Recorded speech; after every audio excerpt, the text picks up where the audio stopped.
PK52, the Saturday morning meeting. Well, I've really crowded myself in here today because I want to talk a little bit about math today. This is a second part series on how to be a human.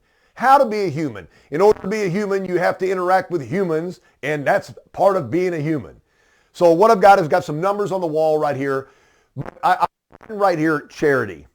Charity, join into the community. Find a group of people that you have common interest in. Listen, I know you spend a lot of hours at the job.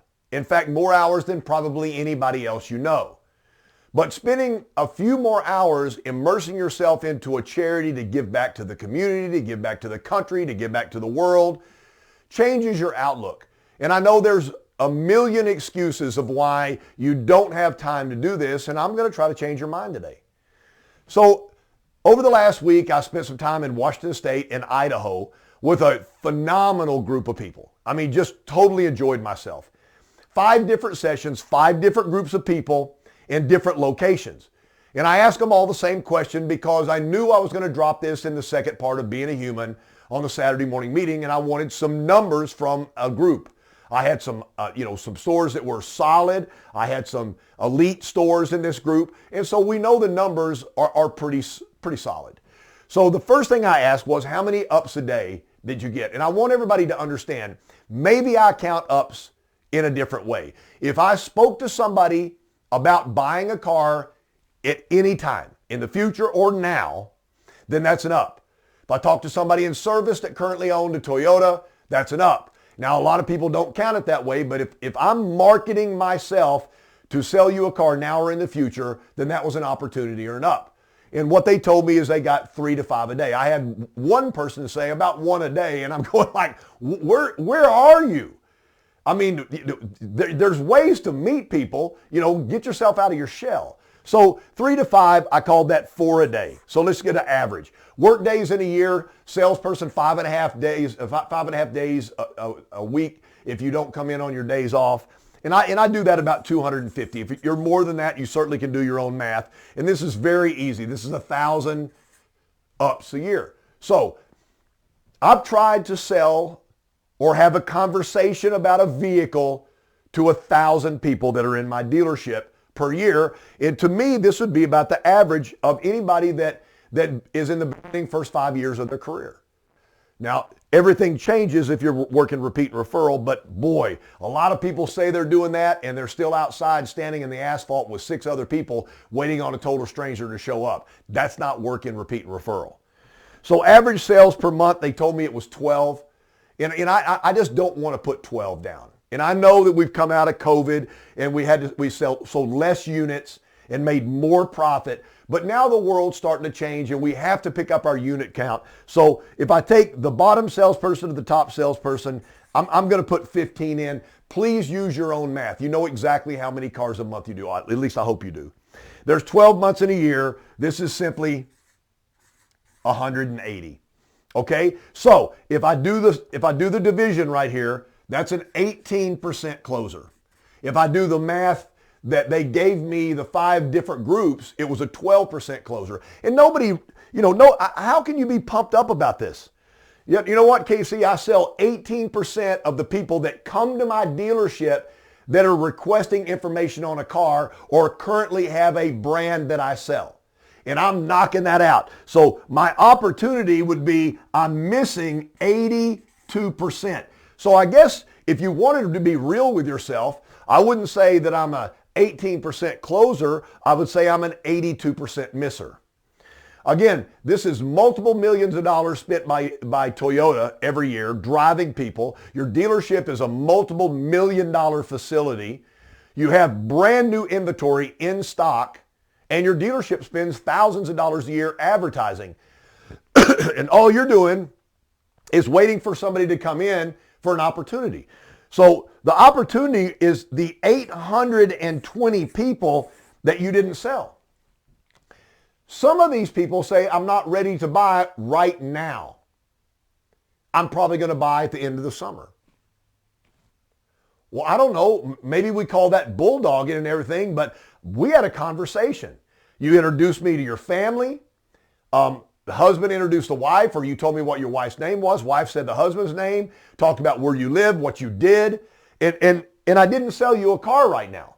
Now, I sold you a car today. My big trend on today is today would be now, but when you wake up 6 months from now, it's still going to be today. So every single car is sold today. I'm willing to wait. Let me go ahead and do my 18% or my 180 cars, and let me go ahead and put the 820 right here this year in a bank. Because they said they're going to buy a car somewhere, sometime, and it should be from me. Listen, if I allow this person to show up at another dealership on a random day, the chances they're going to get a 40 or 50 car a month salesperson are almost zero, because those people are busy working their base. The chances to get somebody that just started working in the dealership 3 days ago are really high percentage. And those people they don't have what you have. Experience, they don't have the knowledge, they don't know the product.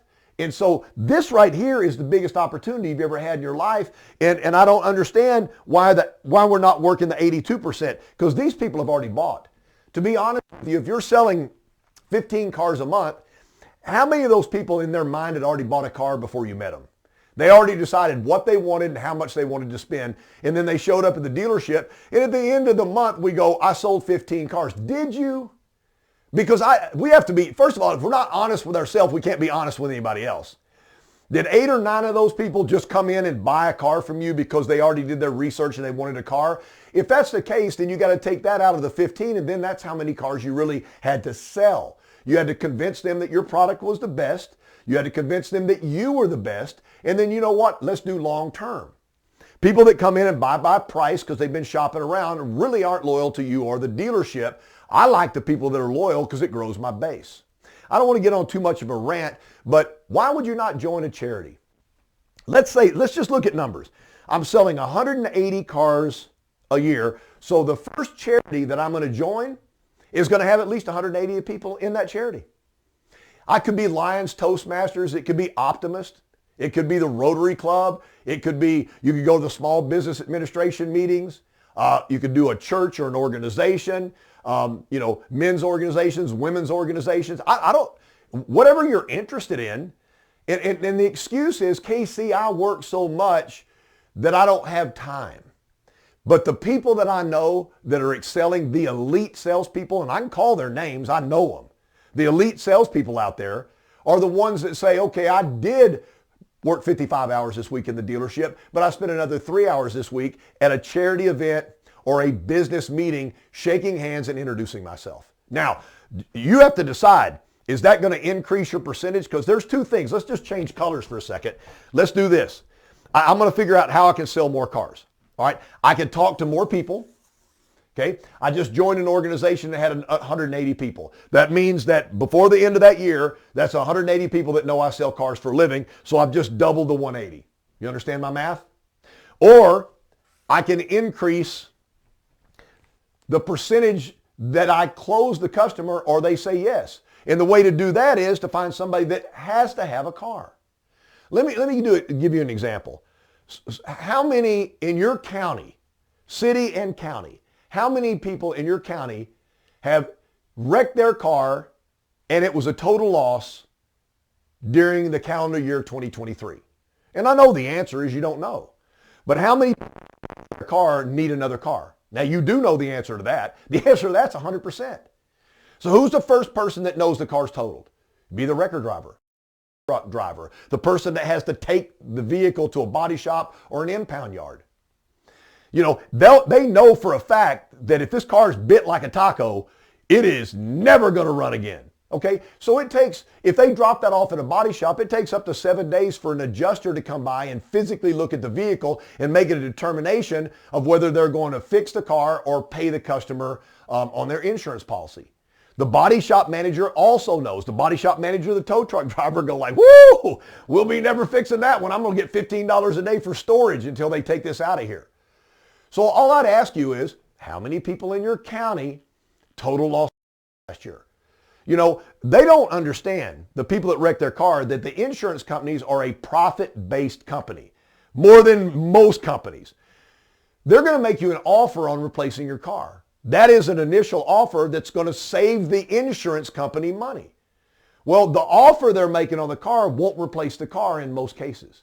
And so what I can do as a salesperson is I can give them some tips from the auction over the last 6 months of what it would cost to replace your car. And then they can send that information to the insurance company, and the insurance company settles.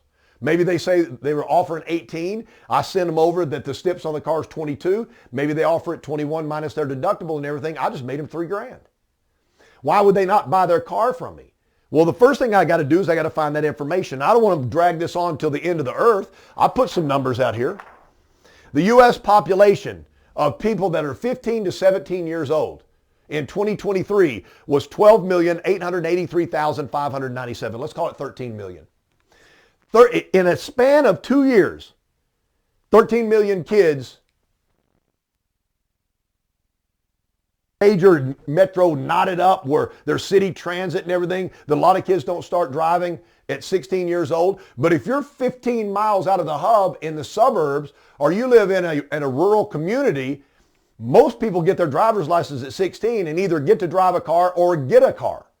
You know, mom and dad work. It's pretty important to put your child in a car at 16 because you don't have time to take them to all their events, and it makes it extremely convenient for the family. What if, I don't know, what percentage of these kids in the United States had to take driver's education? Had to go to a...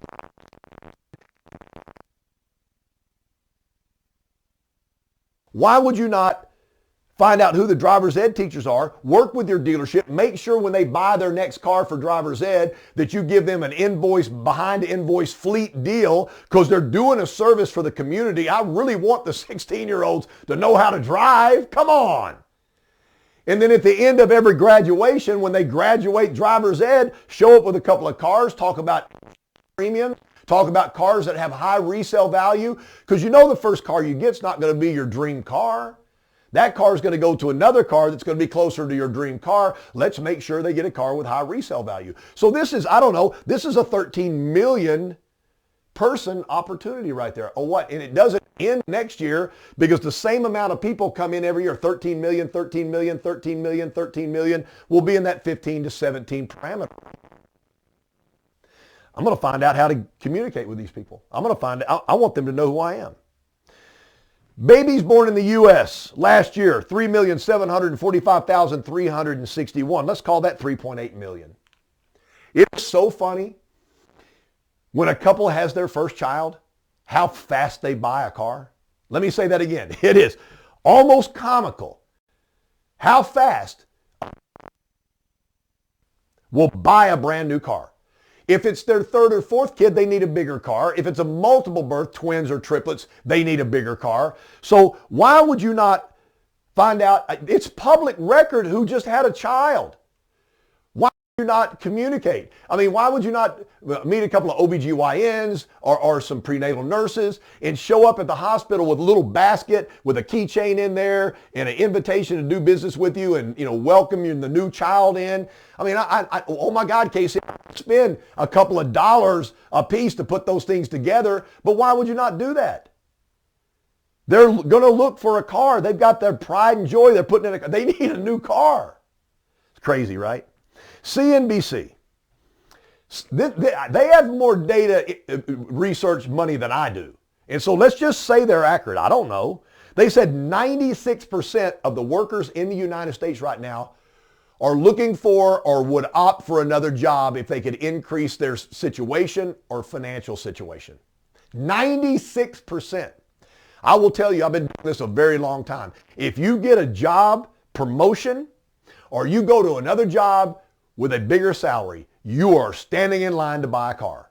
So all 96% of these people aren't going to land another job, but there are ways to find out when people are hired onto a company and to be able to contact these people. Why would you, are you afraid to contact them? Are you afraid to say, congratulations, I heard you just went to work for Texas Instruments, IBM, went to work for Amazon, and I just want to let you know I'm KC down at the Toyota dealership, and I usually find out when people move themselves up in life, they're looking for a car, and I'd love to be your car representative. Are you ashamed of saying that? Do you think somebody's going to come through the phone and hurt you, you know, or physically? You know, the more people that know who you are and what you do, the more cars you're going to sell, the more successful you're going to be in your business. Let me finish up. You have 6 service writers in your dealership, ASMs, and they write about 20 ROs a day.